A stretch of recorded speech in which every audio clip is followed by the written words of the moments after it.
Let's look at cameras that you might want to look at selecting for digital dental photography. Not too long ago, before the arrival of smartphones and mirrorless cameras, basically you had two choices. You could either go with a point and shoot, sort of a semi-automatic camera like you see on the left, or you could go with a DSLR like you see on the right. And between these two choices, there's a clear winner, and that's definitely the DSLR. The DSLR is going to have a lot of advantages over a point and shoot, such as obviously superior optics, a larger sensor, which is going to give you better quality dental photographs. But it also offers you the ability to use macro lenses, which give you better reproducibility of dental structures. It also has the ability to flash sync better, so you can actually use this in portrait photography and other dental photography settings in a much more robust workflow than you would with a point and shoot. Probably the biggest advantage, though, is the ability to shoot raw photographs. Raw photographs are photographs that allow you to do more editing and post-processing depending on the workflow needs that you may have, as well as the ability to put in pre-programmed dental-specific settings into that camera and go back to it whenever you need to. So again, if you're choosing between a point and shoot and an SLR, there's definitely no question that an SLR is going to give you much more robust results. How does an SLR work? Well, essentially you have a camera body that has a lens affixed to it, and light is going to enter the lens, hit what's called a mirror. It's going to bounce it up into a pentaprism and then through the viewfinder. So essentially you're going to be looking through the camera into that source to look at your photograph. When you click the shutter, what's going to happen is the mirror is going to release, and it's going to allow those photons of light to reach the sensor and actually make the digital photograph. So essentially what you're doing is you're using that mirror as you release the shutter to allow those photons to bypass the mirror and the pentaprism and allow that sensor to actually make the photograph. So again, this is how SLR cameras have worked even before digital. Instead of having a digital sensor, though, there would be film that would be exposed on the backside of that camera. Okay, so what has changed since about 10 years ago in this era? Well, smartphones definitely were a game changer in terms of photography in general. And I think the reason that a lot of people still feel confused when they go to a more manual camera like an SLR is that we're also used to taking photographs with our smartphone. And the smartphone does all the thinking for us. We don't really have to think about those settings that we talked about in terms of how it renders the exposure because it's being done behind the scenes. Now, camera phones can actually do a reasonable job of dental photographs, but it depends. It depends on what you're trying to accomplish with your intraoral photography. The movie that you're seeing right now is a product from SmileLine, which allows you to adapt a smartphone to take actual intraoral photographs. And for anterior retracted photographs, you can actually get fairly reasonable results with this product. However, if you're trying to take posterior photographs, there's definitely limitations because of the fact of obviously trying to get the camera into the patient's mouth. Some other issues that have arisen, and we don't allow our students or faculty to use these types of products, is for the HIPAA confidentiality issues. A lot of these phones, the photographs go into the cloud, and they can obviously be shared or stolen if your camera is hacked, and so there becomes a lot of privacy issues surrounding this. So for those reasons, we still oftentimes use DSLRs, but again, depending on your particular use, you can actually utilize camera phones to your advantage. Probably the newest change in the last couple of years has been the advent of mirrorless cameras.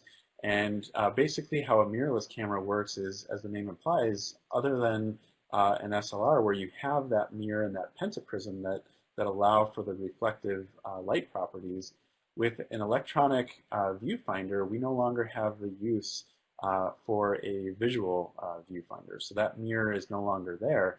And as a result of eliminating the mirror, we've been able to have a smaller, more compact footprint to the camera, which allows it to be lighter. One of the drawbacks right now, because mirrorless cameras are still fairly early on in their development and in their evolution, is that the camera battery life is not nearly as good as a DSLR. And the other limitation is that there's not currently a lot of good macro lens options to pair with that particular camera.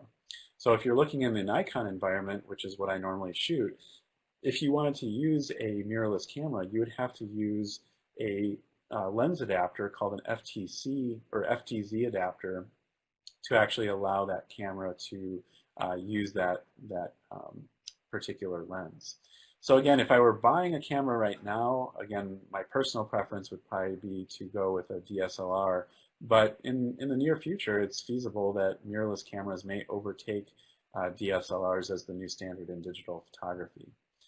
Another factor to consider if you're looking to purchase a camera is whether to go with what we call a full frame camera sensor or a crop sensor. And Nikon uses the concept of what we call an FX for a full frame or DX for their crop sensor.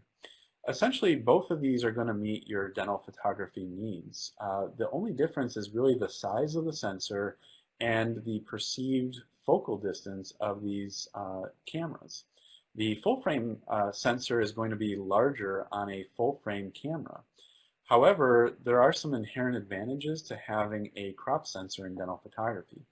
One of those inherent advantages is the fact that a crop sensor, as its name implies, basically crops a section of that full 35 millimeter photograph. So if we look at a hypothetical example of a camera lens that has a established focal plane on a 35 millimeter camera of 50 millimeters, if we're using that on a crop sensor, we have to multiply that established working length by a factor of roughly 1.5.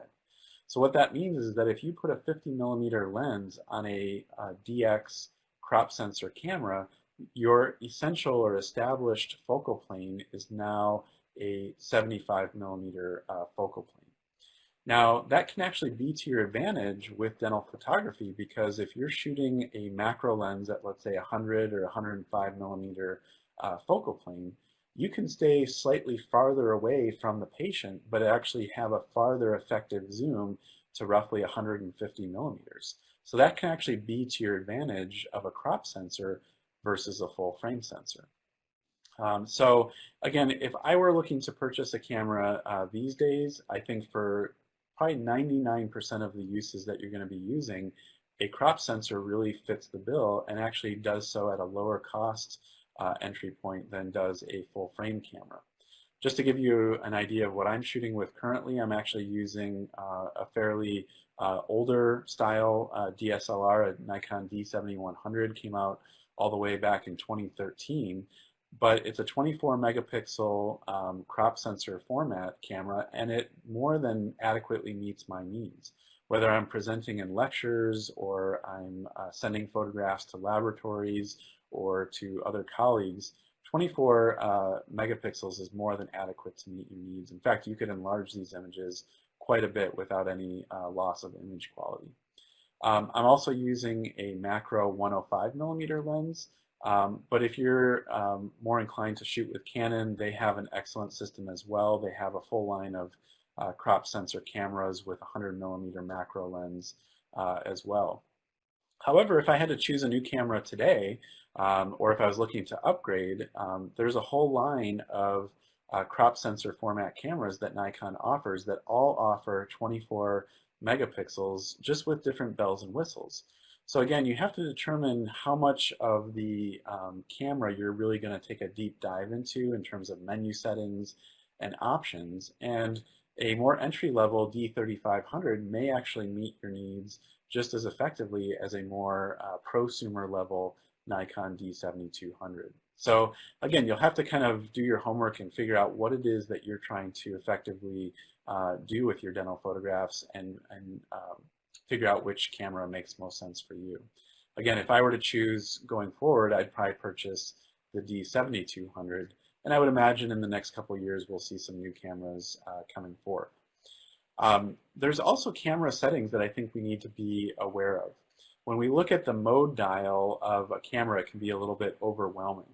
And the inherent inkling for most people is to just put that camera on the auto setting and start shooting.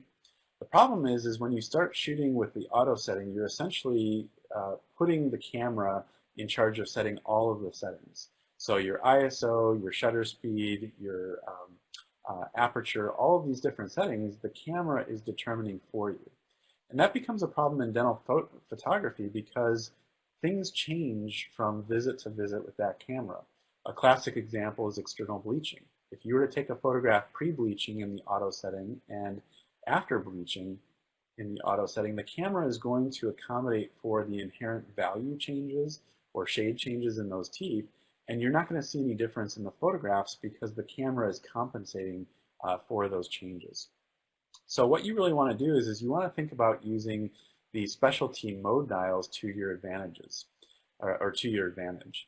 What are some of these specialty mode dials and how can you use them effectively in dental photography?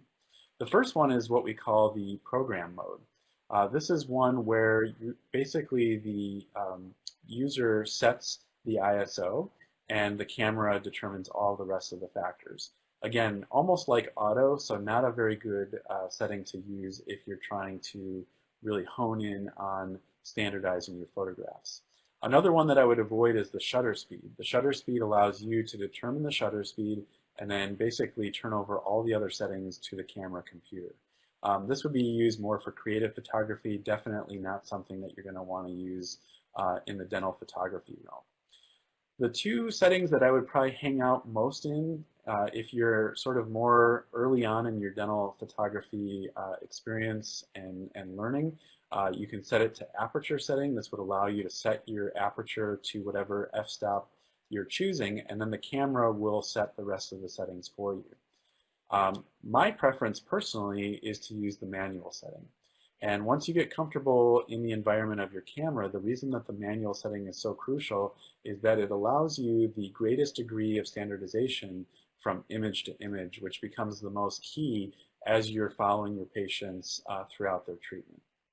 And it allows you to standardize your photographs even between patients. Most dental digital SLRs are going to have a series of buttons and dials, and if you're looking at the Nikon system, usually the front dial is going to change your f-stop, whereas the rear dial on the back side of the camera is going to change your shutter speed. And again, Canon has very similar settings, but their dials and buttons and switches are slightly different. So you'll want to make sure to acclimate yourself with your camera manual to better understand how to use that. This is probably one page that I would say is probably the most relevant to your day in and day out dental photography, is the general settings that you're going to be using for your dental photography. Again, my preference would be to shoot manual. You're going to be using a larger f-stop because remember we want to have a larger depth of field. And if you're ever in doubt, a very easy thing to remember is that in dentistry we have usually 32 teeth, and you can set your f-stop to f32 and you're usually going to be in a pretty good spot. Okay, sometimes you may want a larger depth of field, other times you may want a shallower depth of field, so you can change it, but f32 is a good place to start. In terms of your shutter speed, because we're going to be using flash to illuminate the intraoral environment, we want a fairly fast shutter speed, so we can use anywhere from 1/125 to 1/250. That's pretty good shutter speed to be at. In terms of ISO, again, because we're using flash to compensate for the exposure, we want to use the lowest ISO. So typically that's going to be about ISO 100 or 200 so that we can keep that digital noise to the lowest point possible. We're going to use our flash white balance setting, or if you want to customize it, you can do that.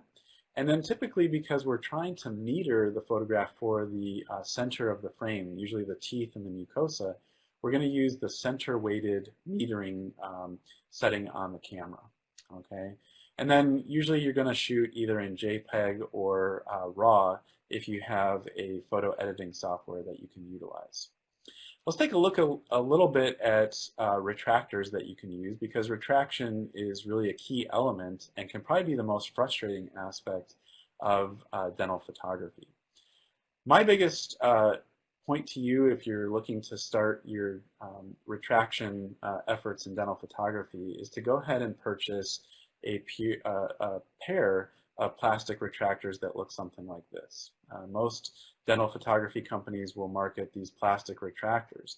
However, there's one small modification that I would recommend that you make, and that's to take a sectioning disc and cut off the bottom half of the reciprocal retractors so that they look something like this.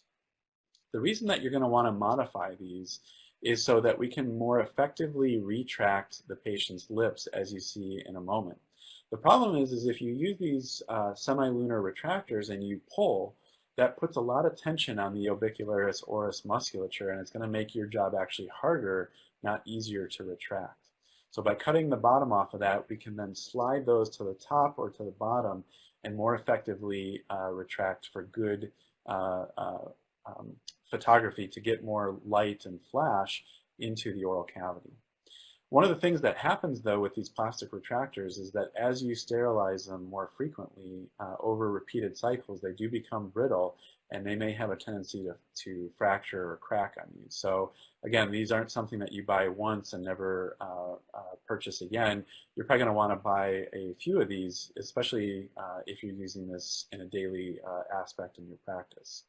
There's other retractors that you can use as well, like these. To be honest, these become more cumbersome to put in the patient's mouth, but if you're looking to make basic photographs, you can certainly utilize those.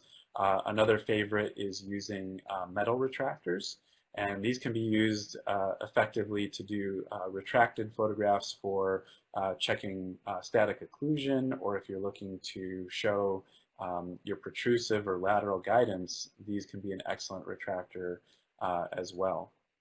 So again, it's really up to your preference. You can use both metal as well as plastic very effectively. It's really a matter of making sure that you effectively retract so that we can get light into the oral cavity. Again, when you trim the bottom though of those plastic retractors, it allows you to reposition the retractors and pull up if we're doing a maxillary shot, or retract downward if we're doing a mandibular anterior retracted photograph. And by doing that, it allows you to get much more light into the oral cavity and really get a much more clear rendering from not only the central incisors, but all the way back into the buccal corridor, back to the first molar. Now you might ask yourself, how do I get those black backgrounds that you see in the photographs? Well, you saw in our past image there of our model, us using a palatal contraster. And most of the palatal contrasters that are on the market now come in two varieties. They come either in a solid anodized aluminum, like you see here from Photomed, or what I would recommend is that you think about purchasing more of the flexible soft contrasters. Obviously, the flexible ones have more flexibility, which allows you to modify them based on the type of photograph you're taking, and they can both be sterilized in a sterilization unit. So you'll definitely want to make sure to disinfect and sterilize them between patient uses. There's different shapes and varieties of these. You can use palatal contrasters like you see on the left. You can use occlusal contrasters like you see in the middle, or you can use buccal or lingual contrasters like you see on the right. And I'll show you specific examples of these in use. So how can you use a buccal contraster? Again, these are also bendable and flexible.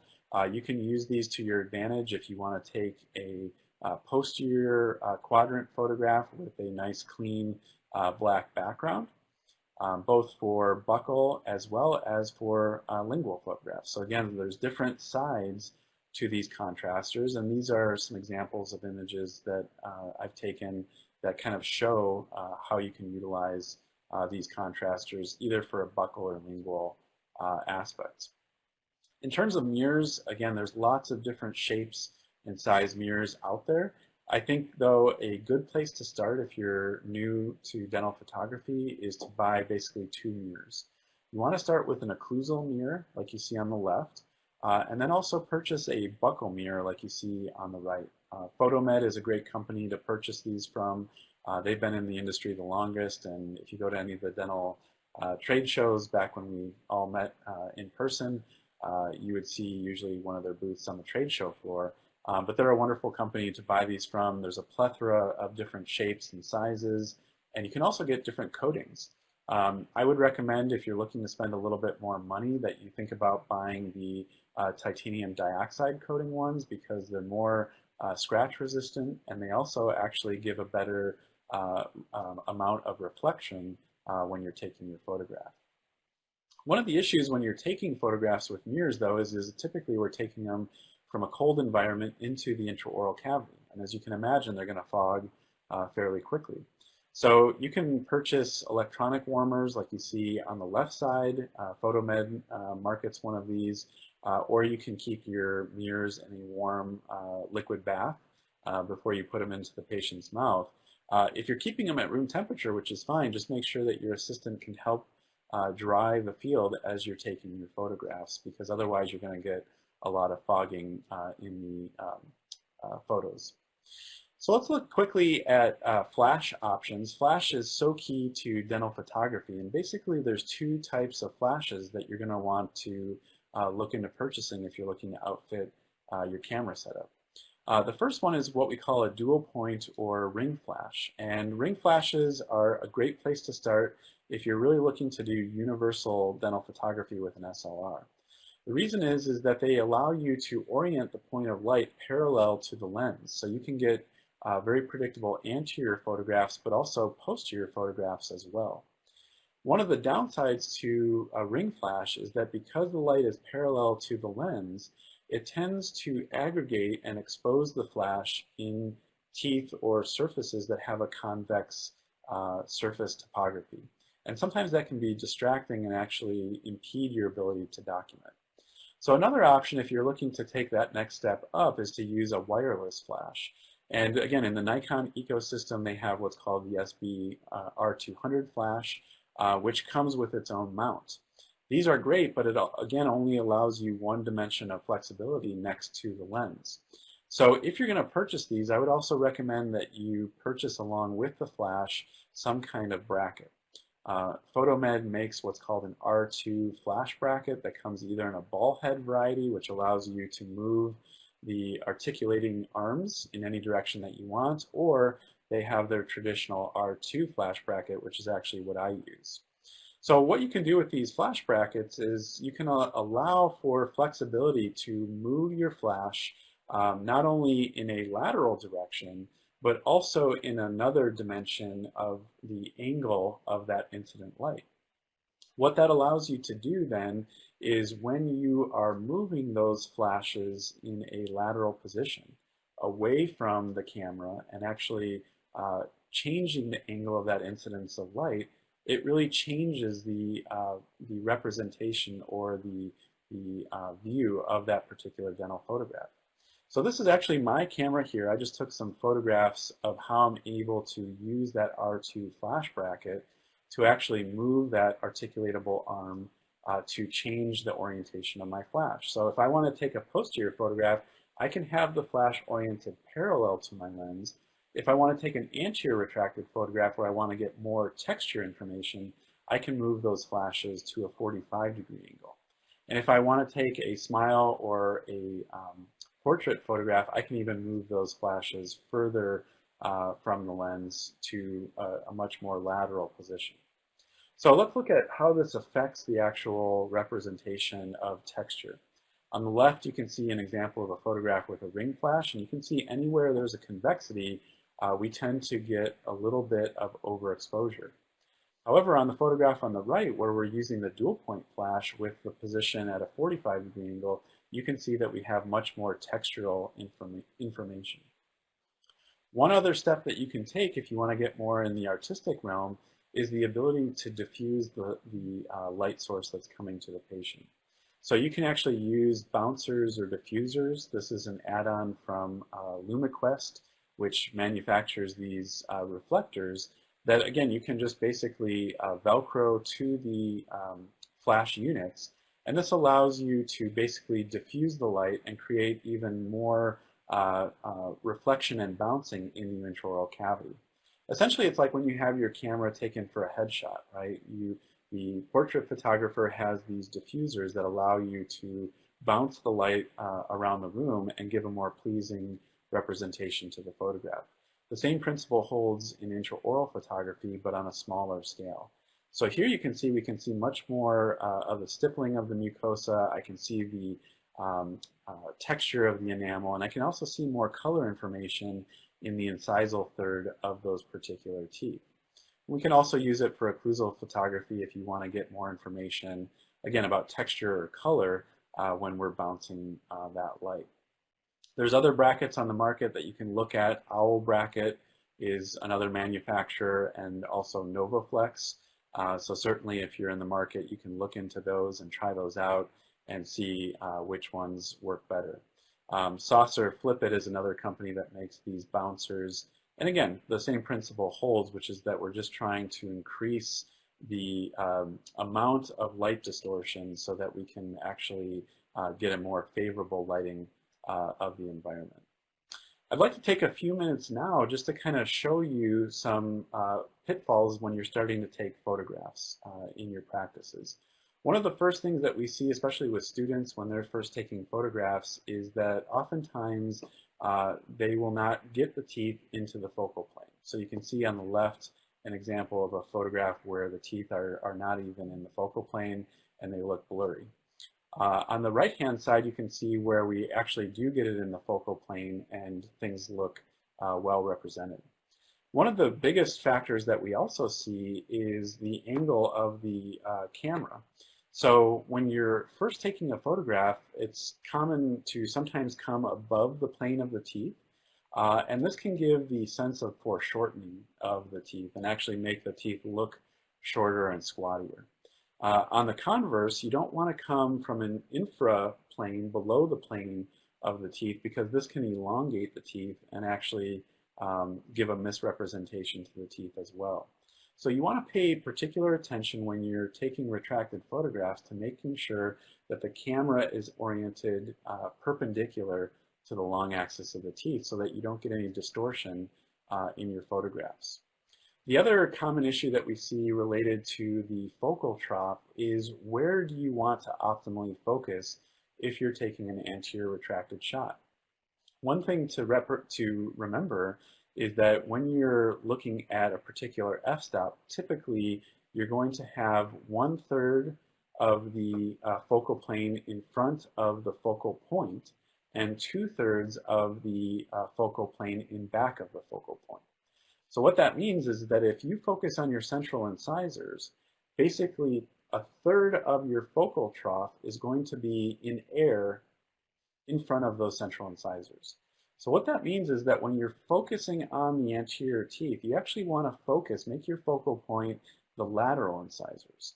That will give you 2/3 of that focal plane for the premolars and molars, and yet still give you that 1/3 of that focal plane for the central incisors. Okay, so when I'm taking clinical photographs for a full retracted shot, the first thing I do is I look at whether or not my lateral incisors are in that focal plane. Some basic photographs that you may want to take for an initial patient exam or a workup is a repose, a relaxed smile, and then a full smile. All three of these photographs typically I'm going to be taking at around f/25, okay? And again, depending on your camera system and model, your f-stop may vary slightly, but these again are just some basic settings. If I'm looking to take occlusal photographs, I'm going to use my hemisected plastic retractors and an occlusal mirror. And again, I'm going to pull for the mandibular arch down on the lower lips, and I'm going to have my occlusal plane reflected into my mirror, and then I'll have my assistant drawing the mirror. Same thing, but in the opposite orientation for the maxillary shot. Okay. Again, if you're looking to use the bouncers or reflectors, again, you can use the same settings, but now we're going to have the add-on of those reflectors onto the flashes. So again, you can use these mid-treatment. This was a case a number of years ago that I was doing some veneers and a crown for a patient, making sure that we had anatomic reduction based off of our diagnostic wax-up.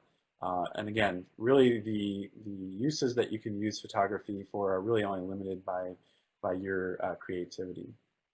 If we're doing quadrant shots, posterior quadrant shots, here I'm going to use the buckle mirror with my plastic retractor, and I'm going to orient my flashes, again, parallel to my lens because if I orient them lateral to the lens, a lot of times you're going to get shadowing from the buccal mucosa. So I would make sure that your flash is oriented for those posterior quadrant shots parallel to your lens. Okay, we already kind of covered how we could take these posterior contraster shots, but essentially you can do this for the buccal or lingual of the mandibular arch, and you can flip your contraster to the other side to use it for the maxillary quadrant as well. Again, buccal retractor, I'm going to put my mirror in, and then the contraster is going to go on the opposite side. The f-stop will still remain at about f32, and I'm going to keep my shutter speed always at 1/125. Okay, and here you can see a posterior retracted view. Again, here I'll oftentimes use the metal retractors with just a buccal mirror. Okay. The other thing that you can do is again, creating more creativity. You can actually use the same shot setup, but using those reflectors or bouncers. So here you can see an example of an anterior retracted shot without the bouncers, and then the light quality with the bouncers. So again, just depending on what you want to achieve with that particular light source. If you're looking to do extraoral photography, again, you can dedicate an operatory for it. Dr. Jackson in Chicago has an image of an operatory. He's outfitted for that. In the dental school on the right, you can see a space that we've dedicated for photography. I don't really have time to go into all the equipment that you'd have to set up for that, but if you're interested, I can certainly answer any of those questions after the webinar.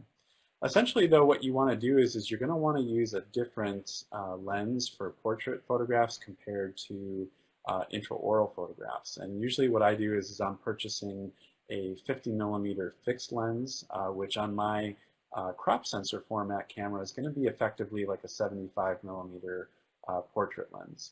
Here you can see some examples of photographs that I took in our studio using a Digibee remote flash transmitter with these two octaboxes that you see here on the right, which allows us again to disperse and to refract the light to get a very pleasing light source.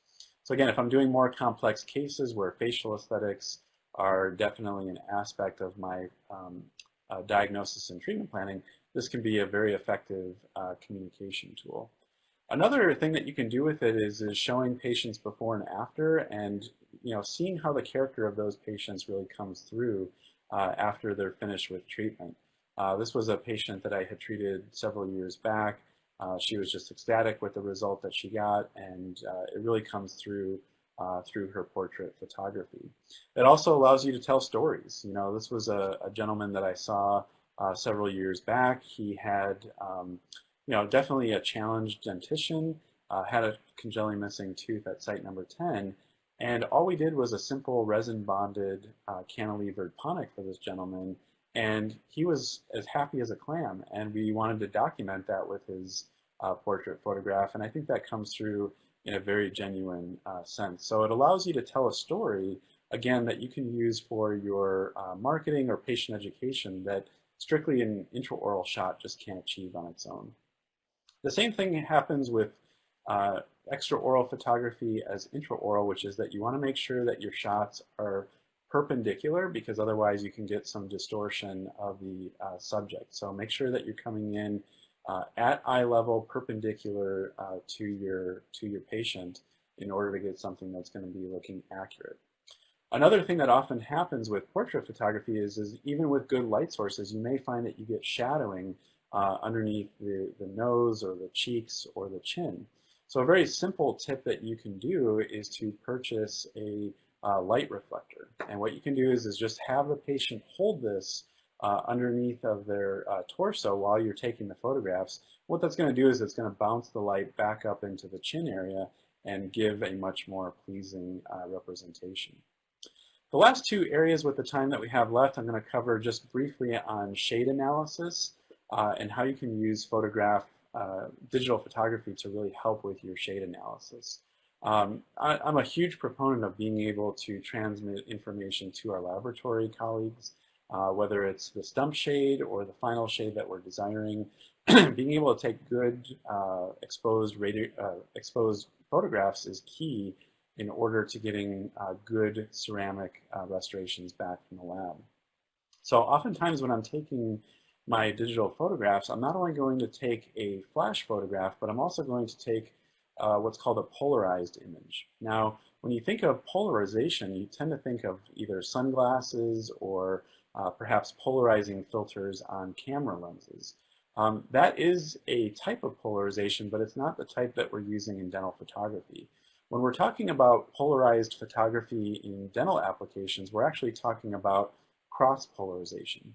So a product called Polar Eyes allows you to use cross-polarization, where essentially on the camera lens, it's going to have the polarizer in one orientation, and on the flashes, it's going to have the polarizer orientation in a perpendicular direction. What this is going to do is it's going to remove any reflections from your photography and allow you to essentially look through and peer through the enamel and look at the underlying dentin. This becomes very valuable when you're looking to create character and depth in your ceramic restorations. And if you can provide your ceramist team with these types of photographs, they will absolutely love you, and you will find that the quality and the accuracy of your dentistry really increases rapidly from using these types of filters. You can actually utilize a workshop that PhotoMed has at this web address, where they have a series of videos where you can actually use these polarizing filters to actually electronically calibrate with your laboratory. Again, I don't have time to go into all the specifics, but what you can do is you can actually use polarized filters with a neutral gray card through what's called eLab to actually do digital try-ins. So what this allows the laboratory to do is to actually customize the ceramics. So in this case, we're going to be doing crowns on 9 and 10 for this patient. And they can do a digital try-in by using color-calibrated software like you see on the right. And so in this case, when they do the first digital try-in, you can see that the value of this crown is slightly too high. And so we need to tone down the value in the ceramics. All of this can be done virtually so that by the time the patient comes back and I do my first try-in, you can see that 9 and 10 very accurately mimic the natural character and depth that this patient has on his natural teeth on 7 and 8. So again, it can become a very robust workflow that you can utilize to really increase your accuracy. If you're sort of a dental geek like I am and you want to take photographs of your laboratory work, again, to market yourself, or maybe you're big on wanting to promote yourself on Instagram or social media, you can actually take really nice photographs using your similar setup for dental photography, but just using some additional aspects. And these are just some restorations that I've photographed throughout the years of different fixed and removable restorations, thin veneers that we've done for a patient. So again, really anything that you have an interest in photographing. And being that I'm in academics, I can utilize my photographs to publish. So some of these photographs I've used to actually incorporate into peer review articles. So again, your uses are going to be different from individual to individual. If you're looking to do good laboratory photography, there's a couple different strategies that you can utilize. One is purchasing a very inexpensive light box.